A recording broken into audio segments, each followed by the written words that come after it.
हाँ देखिए बच्चों, जैसा कि भी प्रीवियस वीडियो में हमने पढ़ा था, हम उसमें ओम्स लॉ के बारे में पढ़ रहे थे कि ओम्स लॉ को कैसे, ओम्स लॉ में वेरिएशन होता है, वोल्टेज बढ़ाने से करंट में कैसे कैसे वेरिएशंस होते हैं। अभी आगे चल के देखेंगे ओम्स लॉ के लिमिटेशन भी क्या होते हैं, बट उससे पहले थोड़ा सा ये जो फोटो के बारे में, ये जो ग्राफ के बारे में हम आपको बता रहे थे, आपको याद होगा कि हम ऐसे आपको बता रहे थे, ये कई बार क्वेश्चन पूछा जाता है, ये R1, ये R1, ये R2 और ये क्या है R3 है, और यहाँ पे V और I ग्राफ है। तो याद रखिएगा, इसमें जो रेजिस्टेंस होगा कौन ग्रेटर होता है, R1 और R2 उससे छोटा और R3 उससे छोटा, लेकिन ये V और I का कैरेक्टरिस्टिक्स होता है। और अगर यही I और V का कैरेक्टरिस्टिक्स हो जाए, I और V का कैरेक्टरिस्टिक्स हो जाए तो कहानी पूरी बदल जाती है, ठीक है ना।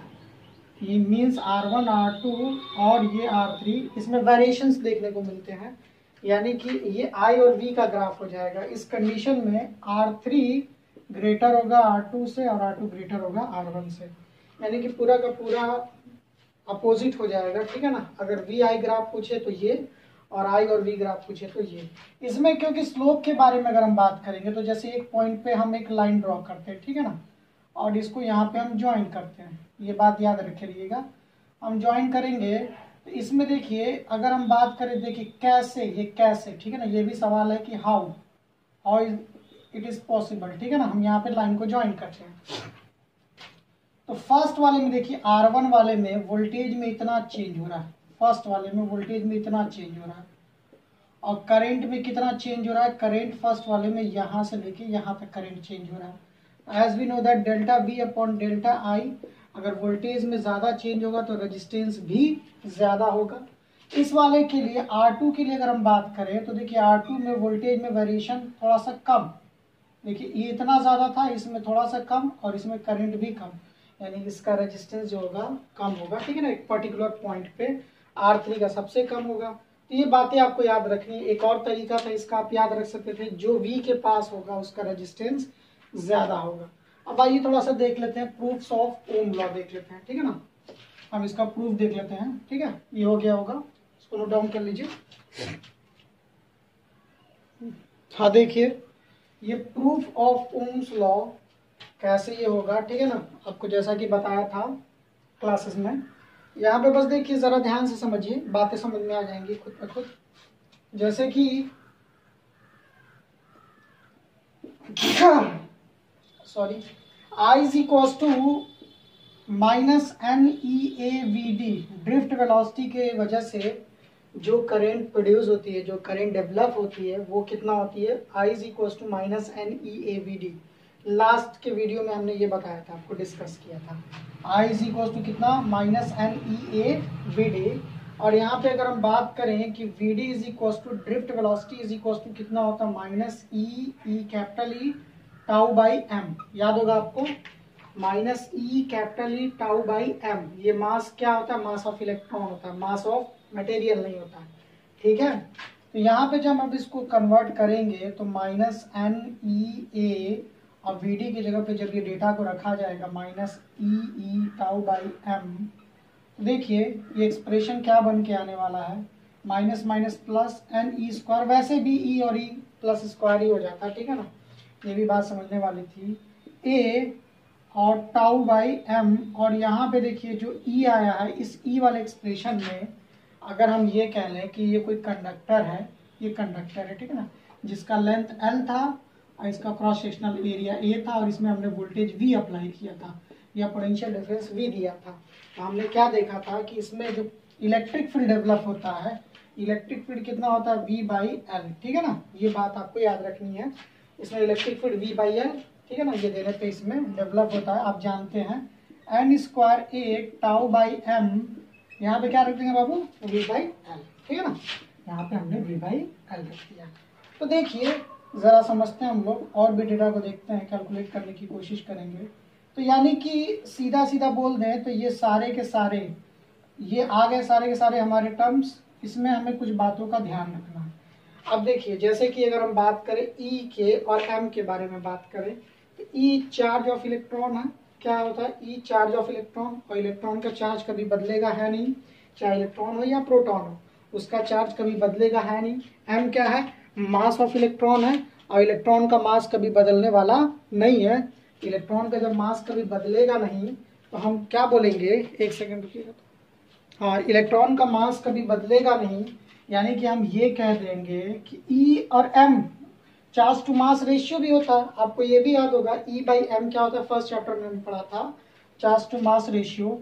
अगर हम इस E को बोल दें वन लाइन में, अगर E को बोल दें, ये E एंड M कांस्टेंट होगा। क्या होगा, कांस्टेंट फॉर एन इलेक्ट्रॉन, यानी कि ये इलेक्ट्रॉन के लिए ये क्या होंगे, कांस्टेंट, क्योंकि इलेक्ट्रॉन के अलावा और कुछ तो आने वाला है नहीं, या प्रोटॉन आ जाए, ठीक है ना। यानी इन दोनों के लिए E और M की वैल्यू कांस्टेंट रहेगी, भले ही प्रोटॉन आएगा उसके लिए मास थोड़ा सा वेरिएशन हो जाएगा, ठीक है ना। देखिए, लेकिन अभी के लिए तो अगर हम इसको इलेक्ट्रॉन माने तो इसमें सारे के सारे क्या होंगे, कांस्टेंट होंगे। E और M कांस्टेंट हो गया, और क्या बच गया आपका n, स्मॉल n के बारे में बात करें तो स्मॉल n क्या है, देखिए बहुत सारे कांस्टेंट आने वाले इसमें। स्मॉल n को हम लोग क्या बोलते हैं, नंबर ऑफ इलेक्ट्रॉन या electron density per unit volume, या हम इसको ये भी बोल सकते हैं number of free electron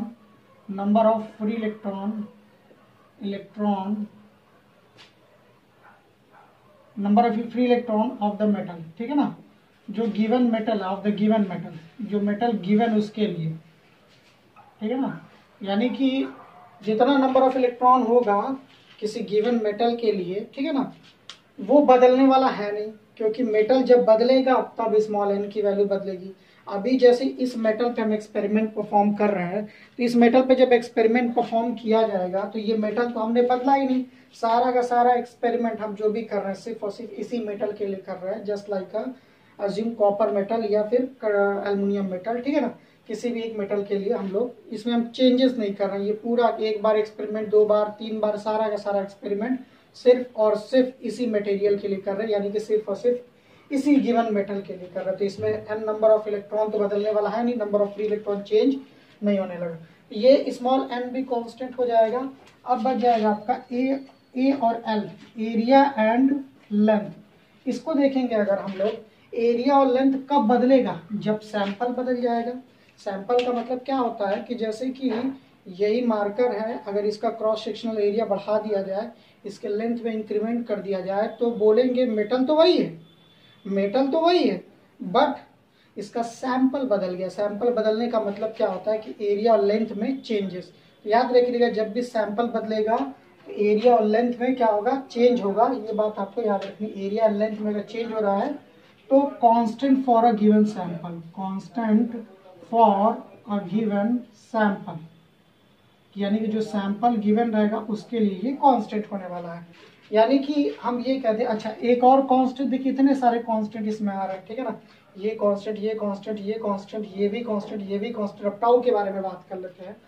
tau को क्या बोलते हैं, रिलैक्सेशन पीरियड बोलते हैं, ठीक है ना, रिलैक्सेशन टाइम बोलते हैं।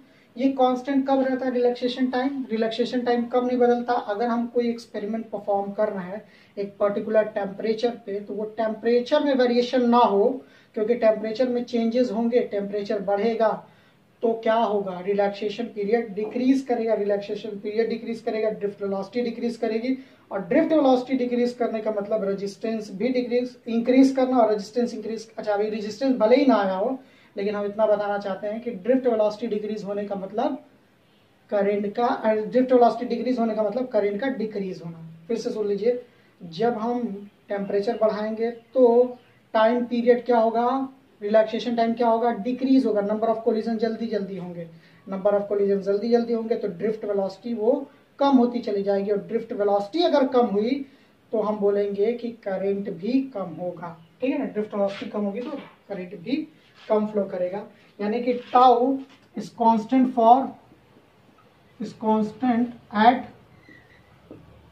फॉर टेम्परेचर, ये कांस्टेंट क्या है, is constant for temperature, for given temperature.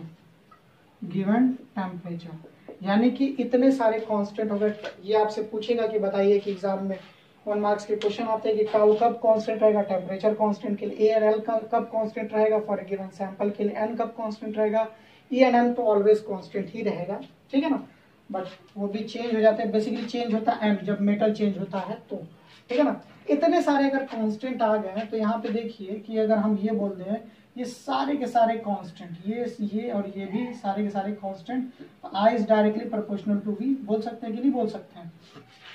तो हमने बोल दिया I is directly proportional to V. अब देखिए इसमें थोड़ा सा और हम ये बता देते हैं, इसका स्क्रीनशॉट ले लीजिएगा, ठीक है ना। देखिए अब बताते हैं।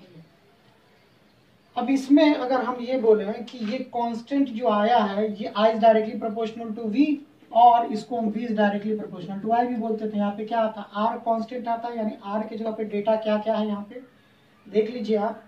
या हम ये भी कह सकते हैं कि इसको एक लाइन में और भी कह सकते, एक तरीका और था हमारे पास कि यहाँ पे v है, यहाँ पे v है, इस v को ऐसे ही छोड़ देते हैं और i को नीचे लेके चले जाते हैं। i को जब नीचे लेके चले जाएंगे और m और l का मल्टीप्लाई इधर, m इंटू एल, ठीक है ना, m और l का मल्टीप्लाई इधर और i को नीचे, और ये सारे टर्म को नीचे, n e स्क्वायर ए टाउ, यानी कि v बाई आई को हम लोग क्या बोलते हैं, रेजिस्टेंस बोलते हैं। तो ये भी हम कह सकते हैं कि एम एल अपॉन में एन ई स्क्वायर ए टाउ।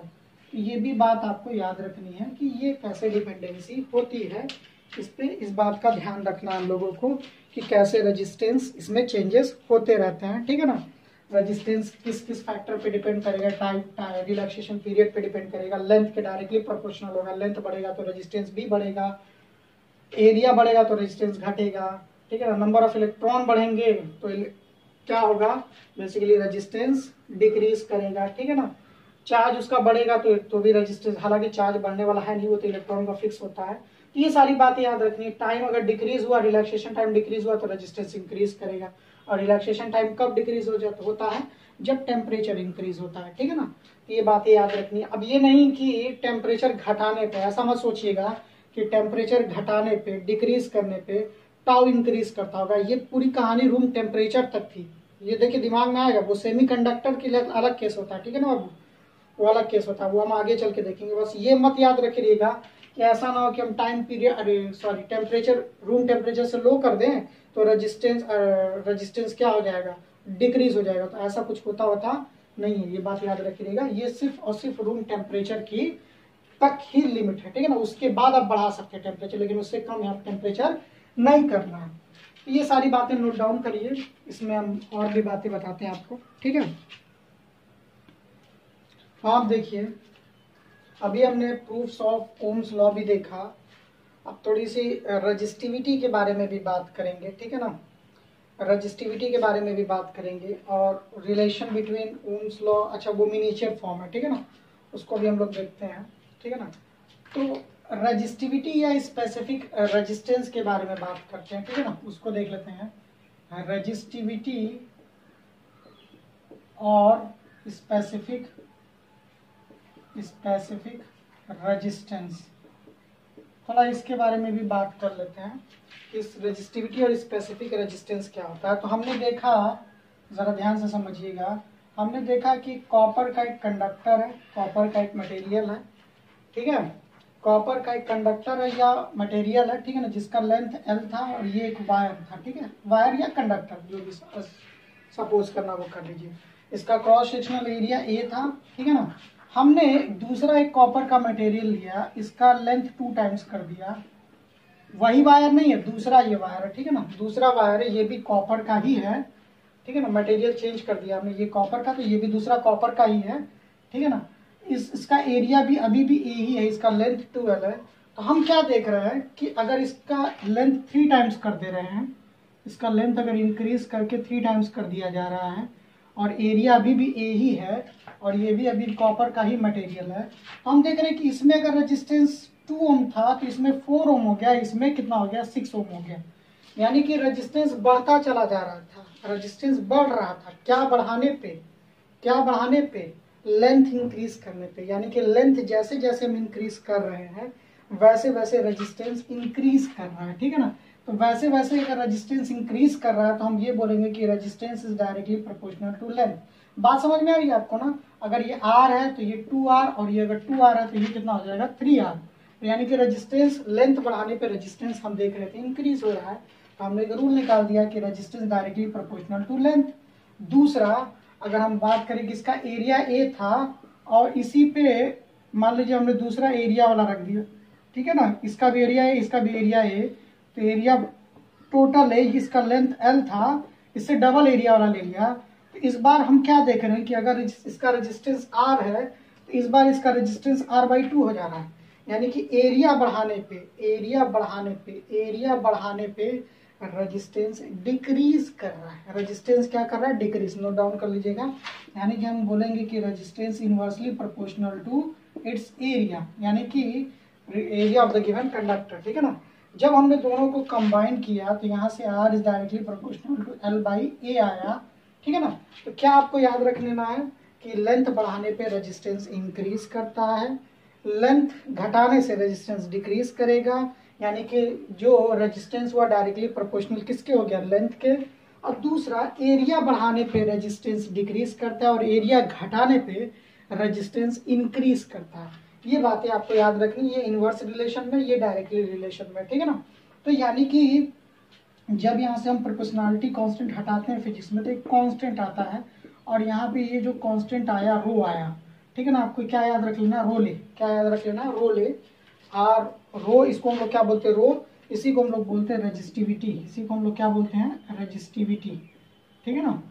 रेजिस्टिविटी अभी अब आपको बताएंगे कि रेजिस्टिविटी जो होती है वो मटेरियल की प्रॉपर्टी होती है। जब मटेरियल बदलेगा तो ही रेजिस्टिविटी बदलेगी, अदर वे रेजिस्टिविटी नहीं बदलने वाला, ठीक है ना। तो यानी कि आपको याद रख लेना, ये रेजिस्टिविटी है, ये कांस्टेंट है, ये प्रोपोर्शनलिटी कांस्टेंट था। इसके यूनिट के बारे में बात करें अगर हम लोग, इसका यूनिट देख लीजिए। रेजिस्टिविटी यहाँ से कितना हो जाएगा? R/A/L हो जाएगा। यहाँ पे अगर हम रेजिस्टेंस की यूनिट ओम, ये ओम का सिंबल है, और एरिया का यूनिट मीटर स्क्वायर, और लेंथ का यूनिट मीटर। मीटर से मीटर कैंसिल आउट हो जाएगा, इसका यूनिट क्या बन जाएगा? ओम मीटर, ठीक है ना। तो रेजिस्टिविटी की यूनिट आपको याद रखनी, ओम मीटर। अब आपसे सवाल पूछा जाता है कि रेजिस्टिविटी होता क्या है? बेसिकली रेजिस्टिविटी होता क्या है? तो रेजिस्टिविटी, देखिए, रेजिस्टिविटी बेसिकली ये बताता है कि इसमें कितना रेजिस्टिव है, मतलब इसमें कितना रेजिस्टेंस है। अभी हम आगे देखेंगे कि रेजिस्टिविटी ये बताता है कि इसमें कितना रेजिस्टेंस है, कितना इसमें रेजिस्टेंस होना चाहिए, ठीक है ना। अभी हम लोग आगे देखेंगे, लेकिन अभी देख लीजिए, थोड़ा सा वीडियो लंबा हो जाएगा। यहाँ पे ये हो गया। अगर हम इसका डेफिनेशन देना चाहें तो रो इज इक्वल टू, यहाँ से देखिए, रो इज इक्वल टू, अगर एरिया 1 कर दिया जाए, अगर एरिया 1 मीटर स्क्वायर कर दिया जाए और लेंथ को 1 मीटर कर दिया जाए तो रो इज इक्वल टू R के बराबर हो जाएगा कि नहीं? इस वाले इक्वेशन में रख के देख लीजिए, रो R, यानी कि रेजिस्टेंस ही रेजिस्टिविटी है जब क्या हो? रेजिस्टेंस ही रेजिस्टिविटी है जब क्या हो? Area of the cross section of the wire या area of the given two faces, area of the two opposite faces is equal to 1 metre square and its length is 1 metre, ठीक है ना। अगर ये वायर है, इसका एरिया 1 मीटर स्क्वायर या यूनिट मीटर स्क्वायर, ये दोनों इंड पे, यहाँ पे भी और यहाँ पे भी, दोनों पे यूनिटी होनी चाहिए, यूनिट मीटर स्क्वायर होना चाहिए, ठीक है ना। और इसका लेंथ कितना होना चाहिए? 1 metre square. That is why we can say that the resistance of the given conductor is equals to its resistivity, ठीक है ना। इसकी रेजिस्टिविटी रेजिस्टेंस के बराबर होगा। कब? जब एरिया 1 मीटर स्क्वायर दोनों इंड पे और लेंथ कितना हो? 1 मीटर। अब इसको कंटिन्यू किया जाएगा, ठीक है।